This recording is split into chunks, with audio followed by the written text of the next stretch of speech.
S01E00. Welcome, waffle. This episode is actually a prelude to the whole podcast.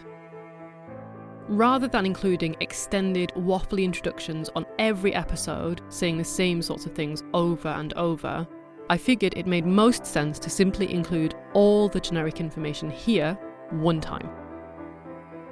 Coming up then, you are going to hear about how to subscribe to Enclair, who creates these episodes, what the podcast is about, age appropriacy of the content, the types of cases that Enclair will look at, how they are researched, episode structures, intended schedule, why the name Enclair, and some final thoughts. So, how do you subscribe to the Enclair podcast? Well, one way is to open your podcast app, type in Enclair, and with luck will pop up and you can subscribe that way. Another way is that you can subscribe to the blog and get an email every time a new episode and its case notes are published.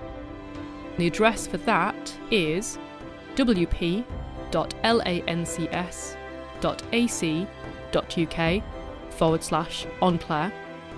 If you're into Twitter, you can follow the podcast at _Enclair.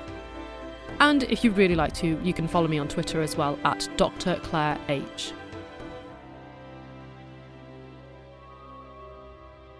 So who is responsible for Enclair?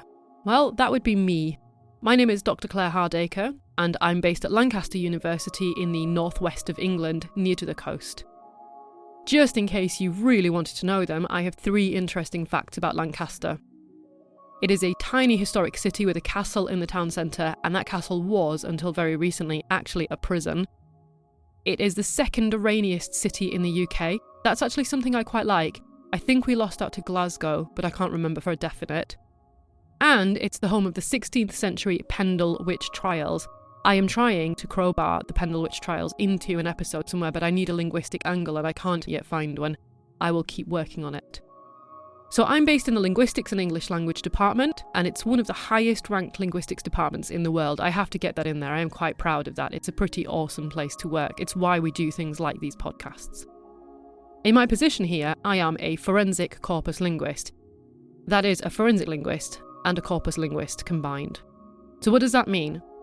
Well, rather aptly, given this podcast's focus on crime and intrigue, the word corpus comes from Latin, and from it you get words like corpse, and it roughly translates to mean body, or in this case, a little bit more metaphorically, it means a collection of something, a body of something. So a corpus linguist is someone who looks at large linguistic data sets, usually in the millions or billions of words, but it can be smaller than that.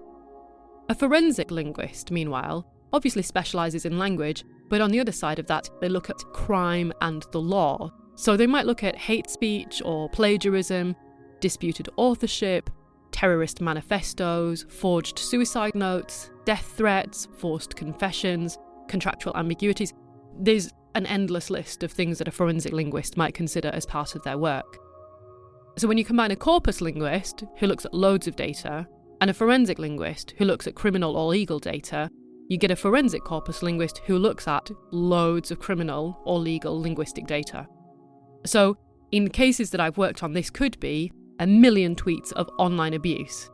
Or it could be 5 texts sent by a murderer from a victim's phone pretending to be the victim, and then you might compare those to thousands of texts actually written by the victim.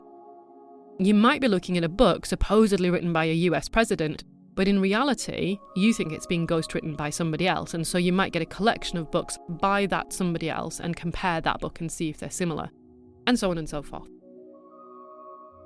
So what is Enclair about? Well, hopefully what I just said gives you some idea, but here's a little bit more.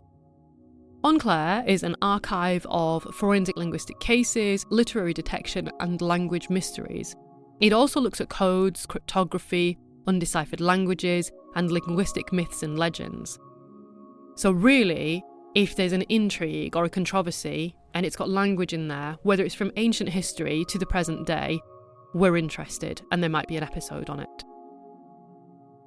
What is the age appropriacy of the content?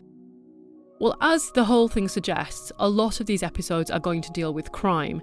Now, in some cases, that's going to be relatively anodyne. Not many people are going to be distressed by the finer details of a Hollywood plagiarism row over a screenplay based on historical data.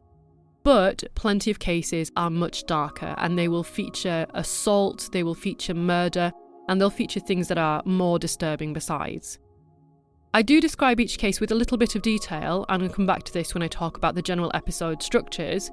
I'm not going to needlessly dwell on grisly detail for the sake of it, but just the themes by themselves may prove distressing for sensitive or young listeners.